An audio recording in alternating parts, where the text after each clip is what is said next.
últimas horas en la región es Nicolás Maduro. Sí. Está ya en línea Luis Peche, que es analista internacional, está en Caracas. Luis, un abrazo, ¿cómo estás? Bienvenido. Muy buenas tardes, te sumamos desde la Argentina. Paulino Rodríguez te habla, ¿cómo andás? ¿Qué tal? Buenas tardes, gracias por la invitación. Faltaba más. ¿Qué es lo que está pasando exactamente para entender un poquito más a la distancia? A veces las cosas se complican. Vos que estás allí de cara a una previa de un sábado, donde vamos a tener marchas encontradas de opositores y oficialistas, diciendo ambos que ganaron, cuando el resultado todavía oficialmente no se conoce, más allá de que el único que mostró las actas es la oposición, no el oficialismo, lo cual es una rara avis. Sí, a ver, creo que hay dos elementos fundamentales para explicar la situación de Venezuela en este momento, a día de hoy, ¿no?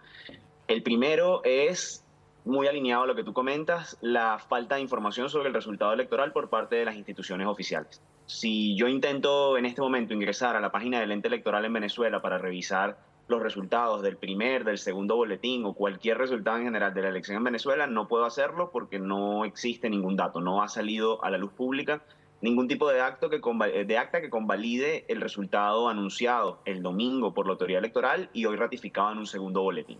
Eso es lo primero y lo que ha generado esta crisis política en primer lugar es esa falta de transparencia con relación a la publicación de los resultados. Tanto es así que, bueno, hemos visto cómo a nivel internacional se ha formado una especie de coalición ad hoc, por llamarlo de alguna forma, entre gobiernos que van desde la derecha, como el de Javier Milei de su país, Luis Lacalle Pou en Uruguay, hasta aliados históricos del chavismo, como Luis Ignacio Lula da Silva, Gustavo Petro, Andrés Manuel López Obrador, todos exigiendo más o menos lo mismo, publiquen los resultados. Ayer había un comunicado que fue suscrito por estos tres presidentes que les comentaba, López Obrador, Lula y Petro, en el que, bueno, básicamente exigían esa publicación expedita de resultados. Y hoy se suceden ciertos reconocimientos de victoria, no es reconocimiento, digamos, falta como un paso para ya hablar de presidente Edmundo González Urrutia, pero sí hay una tendencia por parte del gobierno de Uruguay, el de Argentina también lo mencionó, y hace minutos acaba de salir el gobierno de Panamá, sumándose al gobierno de Perú, que ya lo había dicho anteriormente, y a los Estados Unidos, en decir, viendo las actas, viendo lo que publica la oposición, parece innegable que Edmundo González Urrutia ganó las elecciones, ¿no? O sea, el Eso en primer lugar. reconocimiento a Edmundo González finalmente de que ha triunfado el domingo pasado. El problema es que Maduro no está dispuesto a aceptar la derrota, no habla de derrota, habla de victoria, dice que ganó. Y ahí pero está no el muestra los segundo datos. problema, ¿no? Sí, y ahí está el segundo problema. La falta de reconocimiento por parte de Maduro ha llevado a que esta semana, digamos, la huida hacia adelante del chavismo ha sido de la mano de la represión. Y si vimos los primeros días focos generalizados a lo largo del país de protestas ciudadanas autoconvocadas, porque no hubo en principio no hubo ninguna convocatoria por parte del liderazgo opositor a salir a la calle, sino fue la gente molesta, indignada con lo sucedido, que salió a las calles a protestar por el resultado electoral, pues ahora el ánimo cambió hacia uno, digamos, de miedo.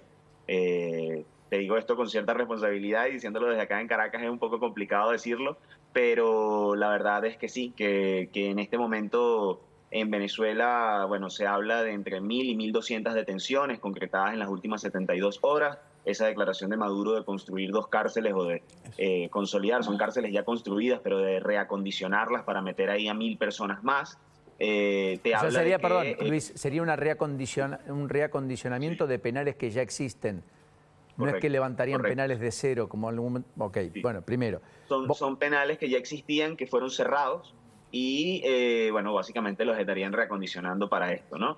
Ok, ahora, Obviamente perdón esto Luis, genera... no me Adelante. resultó inocuo que dijiste en algún momento, y decirlo desde acá, desde Caracas, es complejo, porque es impresionante. Quiero decir, estamos validando que la gente viva con temor, que la gente no salga a protestar o a pedir por verdad, porque teme por la represión, por terminar detenido, por terminar avasallado en su libertad y terminar preso y quizás corriendo riesgo hasta de vida en virtud de que hemos tenido casi una veintena de muertos.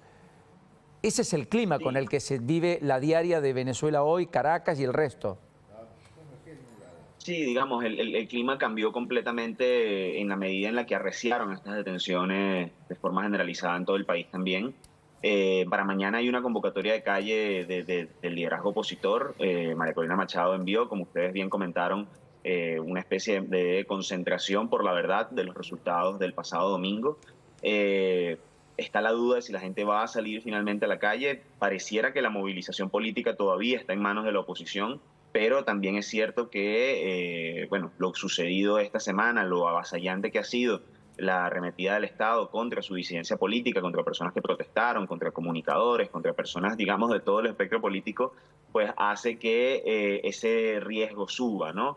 Maduro comentaba hace minutos que para mañana la oposición tenía planeado actos de violencia, etcétera, entonces también sube la barra un poco a esa participación el día de mañana. Correcto. Así que es un clima más complicado, ya que la falta de respuesta institucional ha hecho que básicamente estemos en un escenario de confrontación en el cual las partes son muy desiguales, ¿no? Porque al final el Estado, la violencia, las armas están de un lado y los ciudadanos que esperaban expresarse, porque para eso se trabajó bastante a nivel nacional e internacional, para que el 28 de julio fuese una fecha en la que se solventara este tema político, esta crisis política que ha llevado tantos años en Venezuela. Lamentablemente no ha sido así. Vamos a cumplir, Luis, bueno, en 5 días y aún no hay respuesta. Simplemente te pido una respuesta breve para la última pregunta que me gustaría que te la haga Paula. Sí, Luis, ¿cómo estás? Paula Rossi acá. Te pregunto, ante todo esto, en las calles de Venezuela, ¿cuál creen que es la salida al ver que el discurso de Maduro es cada vez se recrudece más y, como vos decías, a que el miedo aumenta más porque claramente no se respetó el resultado electoral y a todo lo que fue pasando en estos días?